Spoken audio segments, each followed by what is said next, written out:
Good evening, witches, wizards, warlocks, immortal ones, all the good people that are watching this. Let's get into it. This is part 8. If there's any goth girls watching, which I know there are, time to get out of bed and stop eating pizzas. Let's go. In any of our western cities, we can daily experience the cultural melting pot of styles from anywhere in the world, from any place or time. So too, we see the tendency to reduce magic to a profusion of techniques as the would-be magi increasingly search for better techniques, quicker results, instant enlightenments.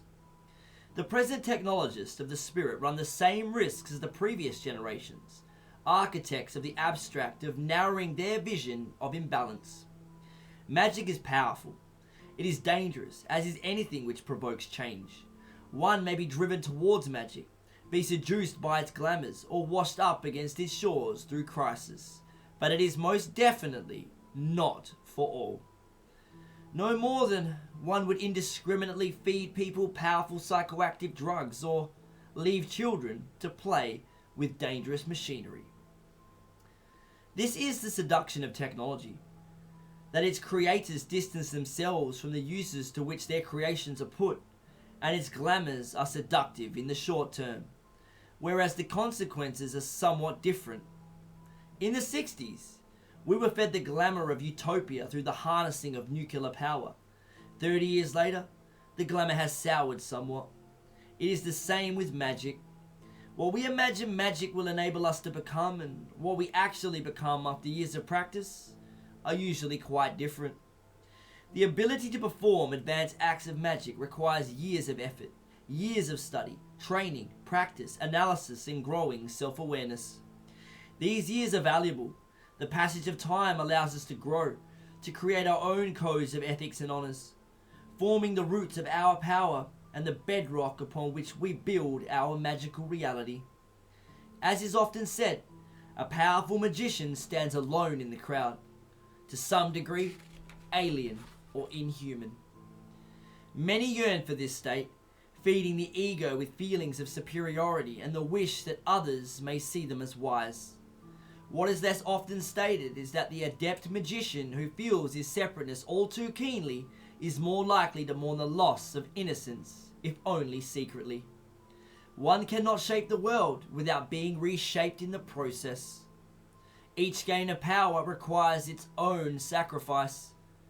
The game of magical consequences never ends.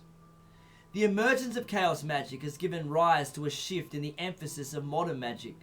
Sorcery, or magic which is directed towards an observable result in the real world, has, up until recently, thought to be not quite the done thing, as opposed to the quest for spiritual perfection. In the same way that scientists and mathematicians turned away from trying to get to grips with nature, which was, well, messy and wouldn't always conform to neat formulae, and instead chose to examine events which were so small and abstract that it is difficult to see how they relate to everyday life.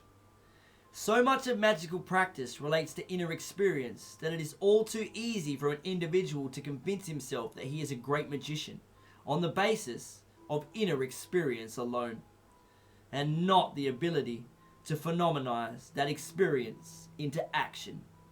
Thus, one tends to run into people who proclaim themselves to be magically potent, although it becomes clear that they are woefully impotent when it comes to matters of ordinary life.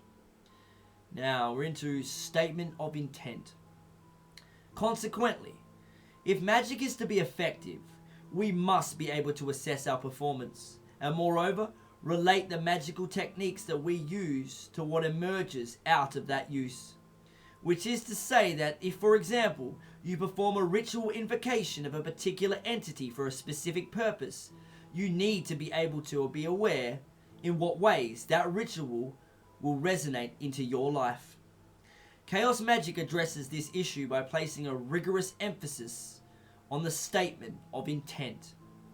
All formalized acts of magic require a statement of intent, which is basically structured along the lines of, it is my will to do something for a designated result. I will explore the practicalities of this in due course. self-assessment. In addition, chaos magic places an emphasis on self-assessment. Unfortunately, each individual's capacity for self-delusion and blindness to problem areas does not somehow cease when a certain level of magical proficiency is attained. It is always easy to ignore or sweep aside that which does not fit into our dominant image of selfhood. In some magical or mystical systems, the responsibility of assessment is shifted onto a master or guru, someone who is supposed to have special insight into one's character and knows what is the right thing for the student to do next. Within the chaos approach, responsibility for action and movement rests ultimately with each individual. Certainly, you may seek advice or different perspectives through any means open, from consulting with spirits, divinations, or asking your friends what they think, but the responsibility lies with you.